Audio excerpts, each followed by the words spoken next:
ಕೆಲಸ ಮುಗೀತು. Very good. ಇನ್ನು ಈ ವಿಷಯ ಜೈಗೆ ತಿಳಿಸಿದ್ರೆ ಮುಂದಿನ ಕೆಲಸ ಅವ್ನು ನೋಡ್ಕೋತಾನೆ.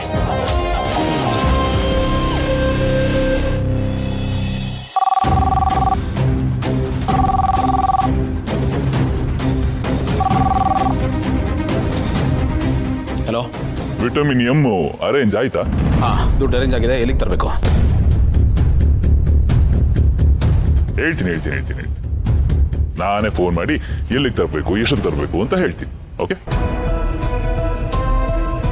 ಆದ್ರೆ ಒಂದು ಮಾತು ನೆನ್ಪಿಟ್ಕೊಳ್ಳಿ, ಪೊಲೀಸು ಕೇಸು ಹುಷಾರು. ಹಾಗೆಲ್ಲ ಎಲ್ಲೂ ಹೋಗಲ್ಲ ಅಂತ ಹೇಳಿದ್ನಲ್ಲ. ನೀನು ಹಾಗೆಲ್ಲ ಮಾತಾಡಬೇಡ, ಮನ್ಸಿಗೆ ನೋವಾಗುತ್ತೆ. ಈಗ ನೀನು ಹೇಳಿರೋ ಕೆಲಸ ನಾವು ಮಾಡಿದೀವಿ ತಾನೆ. ನಾನು ಫಸ್ಟ್ ಮಗು ಹತ್ರ ಮಾತಾಡಬೇಕು. ಫೋನ್ ಕೊಡು. ಸೆಂಟಿಮೆಂಟ್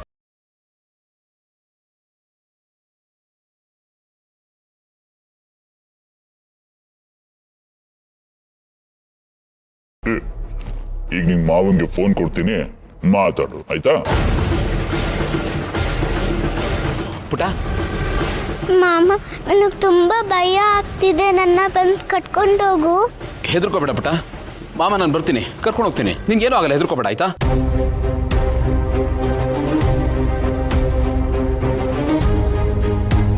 ಹಲೋ ಲಜಿ, ಪುಟ್ಟ ಹೊಟ್ಟೆಗೆ ಏನಾದ್ರೂ ತಿಂದ್ಯಾಮ್ಮ?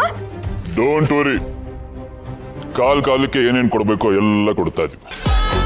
ಚಿನ್ನದ ಮೊಟ್ಟೆ ಇಡೋ ಕೋಳಿ ಅಂದ್ಮೇಲೆ ಚೆನ್ನಾಗಿ ನೋಡ್ಕೊಳ್ದೇ ಇರ್ತೀವಿ. ಕಾಳು ಚೆನ್ನಾಗಿ ಹಾಕ್ತಿವಿ, ಕೋಳಿನೂ ಚೆನ್ನಾಗಿ ನೋಡ್ಕೊತೀವಿ. ಸ್ವಲ್ಪ ನನ್ನ ಮಗಳಿಗೆ ಫೋನ್ ಕೊಡಿ. ಮಾತಾಡಿದ್ದು ಸಾಕು. ಮಿಸ್ಟರ್ ಗೌತಮ್ ದಿವಾನ್ ಅಂತಿದ್ದಾರಲ್ಲ, ಅವ್ರಿಗೆ ಫೋನ್ ಕೊಡಿ. ಹೇಳೋ, ಮಗು ಸೇಫ್ಟಿ ಬಗ್ಗೆ ಕನ್ಫರ್ಮೇಶನ್ ಸಿಕ್ತಲ್ವಾ? ದುಡ್ಡು ಎಲ್ಲಿಗೆ ತರಬೇಕು ಅಂತ ಫೋನ್ ಮಾಡಿ ಹೇಳ್ತೀನಿ.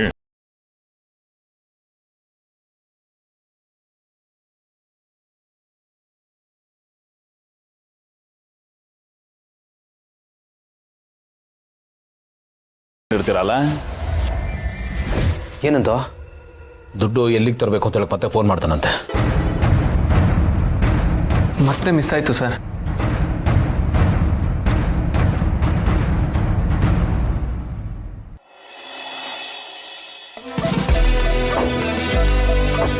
ಹಲೋ, ಹೇಳು ಮಾಮ್, ಏನಾದ್ರು ಅಪ್ಡೇಟ್ ಇದೆಯಾ? Any good news? ಹಾ ಜೈ, ನೀನು ಕೇಳಿರೋ ದುಡ್ಡನ್ನ ಗೌತಮ್ ಆಲ್ರೆಡಿ ಅರೇಂಜ್ ಮಾಡಿಟ್ಟಿದ್ದಾನೆ.